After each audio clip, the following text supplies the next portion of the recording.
You may have thought to yourself a few times, which primary weapon should I use against this faction or mission? An explosive weapon?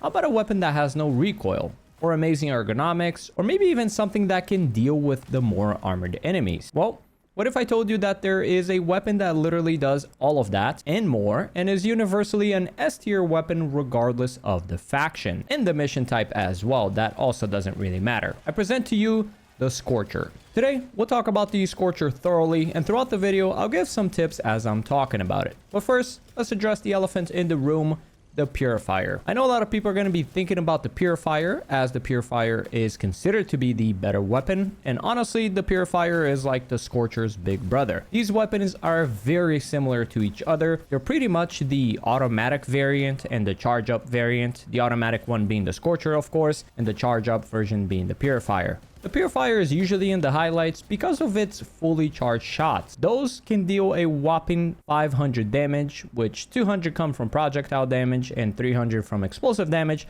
And oftentimes, players just kind of incline towards it due to that high damage number and arguably stronger ammo economy. Meanwhile, the Scorcher kind of sits in the back of the class under its big brother's shadow, quietly being one of the best weapons in all of Helldivers 2. Matter of fact, I want to stand up for it and say that it is indeed the best weapon in all of Helldivers 2. So how can the Scorcher actually outperform its charge-up counterpart, the Purifier? First, before we move any further, I want to state very clearly that I think the Purifier is an unbelievably powerful weapon and is also universally S tier. A lot of this may come down to preference, but I feel like I still want to point this out. Now, despite the Scorcher seeming less powerful when you're looking at these two weapons statistically, there are quite a few ways it actually outshines its counterpart. First, the fire rate. Don't let this number fool you. 1000 fire rate on the Purifier is virtually impossible, unless of course you're cheating or using some sort of clicking software. The reason being, the Purifier is a semi-automatic charge-up weapon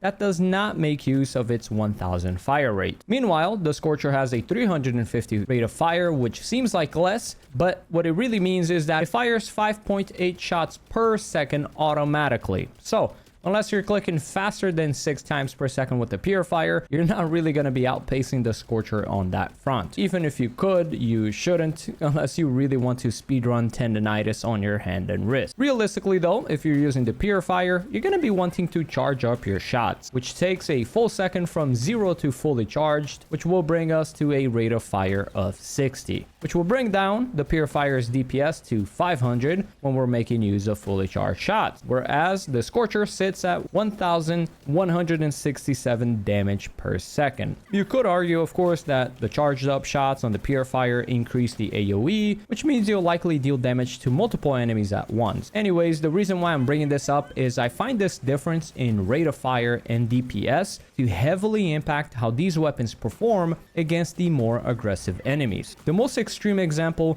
is the Predator strain. When you've got the Predator stalkers rushing you down, I guarantee you're going to feel a massive difference between these two weapons' performances. The Purifier just struggles a lot more handling the heavy pressure from these extremely fast and aggressive bugs. Just try it for yourself. Now again, I'm going to repeat, this isn't some sort of diss to the Purifier. I think these weapons are pretty much at the same level. The Purifier has many areas in which it outshines the Scorcher, but overall they just perform differently and have different strengths. But I think a lot of players, and I mean a lot of players, are underestimating the unbelievable power of the Scorcher. All in all, I also find the Scorcher to just be simpler and more comfortable to use. Just hold down your fire button if you want to nuke your enemy or multiple enemies, or tap it if you just want controlled damage. There's also less pre-planning your shots involved, and can also be used more reactively than the Purifier can. And due to its smaller AoE, it's also likely going to lead to less self-kills as well, but I guess that's a skill issue. Now, comparison aside, let's go over specifically the Scorcher, this monster of a weapon right here, and let me show you why it's universally an S tier weapon. To prove it to you, we're going to talk about its performance faction by faction. First, for the Illuminate. The Scorcher, due to its explosive plasma nature, is capable of obliterating some of the hardest enemies on the Illuminate faction, most notably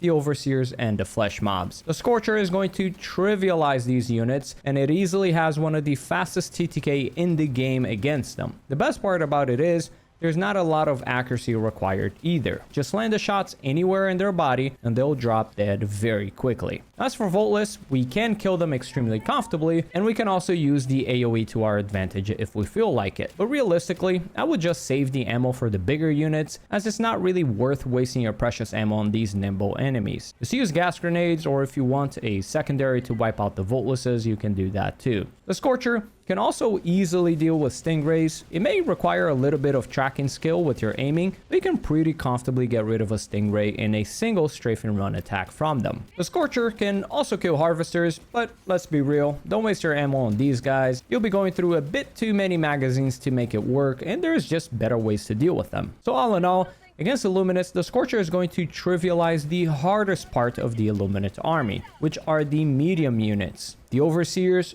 flesh mobs, and the stingrays. The small Voltlesses and the large harvesters should probably be dealt with other support weapons and such, but the hardest part of the Illuminate army will be handled extremely easily by this primary. Now what about the Terminids? Once again, the explosive damage on the Scorcher is a massive W here. The reason being this: have you ever been in a situation where you're about to drop in a bug mission and you're thinking to yourself, man, what if we drop in an armored biosphere planet? Or a Pouncer planet, or a Hive Guard heavy planet? Well, once again, the Scorcher is your answer. It's gonna destroy any and all of these choices, and armored spewers are yet again trivialized by the Scorcher. It doesn't really matter where you aim either, the body, the face, it'll kill them very quickly with minimal effort. As for Hive Guards, same story, about 2-3 shots regardless of where you aim, and bye bye Hive Guard. For the smaller units, you'll be 1 to 2 shotting everything in sight, and you should always keep the AoE in consideration when handling them. Generally speaking though, the smaller the unit, the more careful you need to be with your ammo so you don't dry yourself up just fighting off small bugs. A simple solution to this would be bringing a Talon pistol or a dagger. This way you'll have an infinite ammo pistol that you don't really need to think too much about. The Scorcher can also kill chargers by shooting their butts pretty comfortably. I mean, literally just a couple of shots. But realistically, if you're shooting chargers' butts with your primary, then you've likely got a flawed loadout. Unless, of course, you've ran out of ammo on your ultimatum or support weapon, or ran out of nades or stratagems. Anyways, you got the point. A couple of shots and you can actually kill them very, very easily. Where the Scorcher really shines for me, though, is against the Predator bugs. These are the hardest enemies in all of Helldivers 2 to solo against. Their pressure is just too much with most loadouts anyways. They're way too fast to run away from, which means you'll need something to kill them, and quickly, because they're faster than your Helldiver is. And the Scorcher, to no one's surprise, is a fantastic answer for dealing with Predator stalkers. Not only does it deal fantastic damage and kills them with a couple of shots, but with each shot you do a minor stagger to them, which prevents them from reaching you as quickly as they otherwise would. It's easily, in my opinion, the best primary against the Predators, this time around truly outshining the Purifier. And it doesn't really stop there. The Scorcher can kill a Shrieker Nest with just slightly over a magazine, and a similar story for Impalers. Just a little over a magazine does the trick. And yes, it can also kill Bile Titans as well, but much like the Harvester, it doesn't quite specialize in enemies such as these. The Scorcher is usually meant to deal with the more medium-sized units, so expect to have to use a lot of ammo to kill them. But yeah, the choice is there if you want it. As for Automatons, again, also an amazing choice as expected. When dealing with Devastators, you don't really need to concern yourself with weak spots. Matter of fact, when fighting off heavy Devastators, which are the shielded ones, you can just nuke their shields and you'll kill them fairly quickly by doing that. For little guys, as expected, always a one shot. And what's interesting is that it's a fantastic choice for gunships as well. I'd almost argue it's actually the best primary choice for doing so, matter of fact. You end up fishing them out of the sky faster than a lot of the support weapons would. Also, I should mention, we're gonna be shredding berserkers like it's no one's business. Now, sadly, we're not going to be doing much damage to the front of a Hulk or a tank,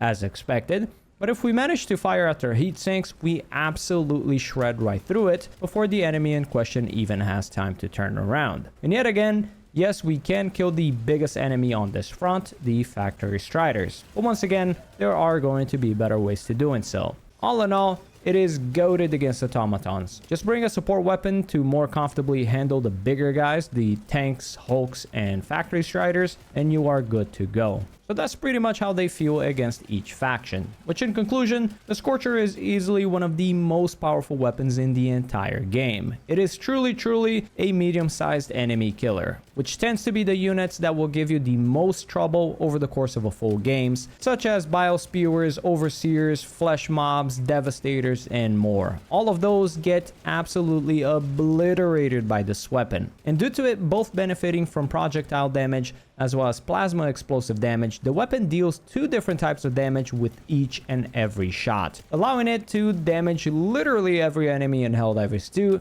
and making it not only a very deadly weapon, but one that isn't necessarily bound to a specific niche either. It's very versatile, and it works extremely well against the vast majority of enemies in the game. It also has minimal recoil even when not using proper foregrips, and its projectile speed is considerably faster than a lot of the other slower projectile weapons in the game, allowing it to hit flying targets fairly comfortably. All of this in combination with it being a weapon that requires less aiming than a lot of the other automatic weapons in this game, as you don't really need to be aiming at weak spots unless you want to, of course, min-max your damage output. It makes for this weapon a truly S-tier weapon all around. Now, the weapon suffers from one issue, and in my opinion, one issue only. And that, to no one's surprise, is the ammo economy. You're going to be chewing through its ammo extremely fast, and keeping that in mind, I do believe it's important to try to mitigate that issue. And for that, we do have a few solutions. You can bring a supply pack for your backpack stratagem to make sure you never run out of ammo. You can also as well equip a support weapon such as the laser cannon, or sidearms such as the talon or the dagger, to make sure you always have something to fall back onto, as those pretty much have infinite ammo. Another solid choice is to go with the Urban Legends Warbond armor set, the Siege Ready armor set. This is going to increase your ammo economy as well by quite a lot, as well as of course reloading much faster to minimize downtime. And you should of course keep an extra eye out for points of interest as you're going through your games. If you manage your rotation around the map properly, you can keep tapping into points of interest ammo boxes and make sure you never run out of ammo. Realistically, for me in solo play, just the resupplies every few minutes is more than enough for me to have enough ammo for the whole game. But keeping these ideas in mind in group play is definitely recommended. So with that said, we conclude our video. And what do you guys think about the Scorcher? Let me know in the comment section below, and I'll be catching you legends on the next one. Peace!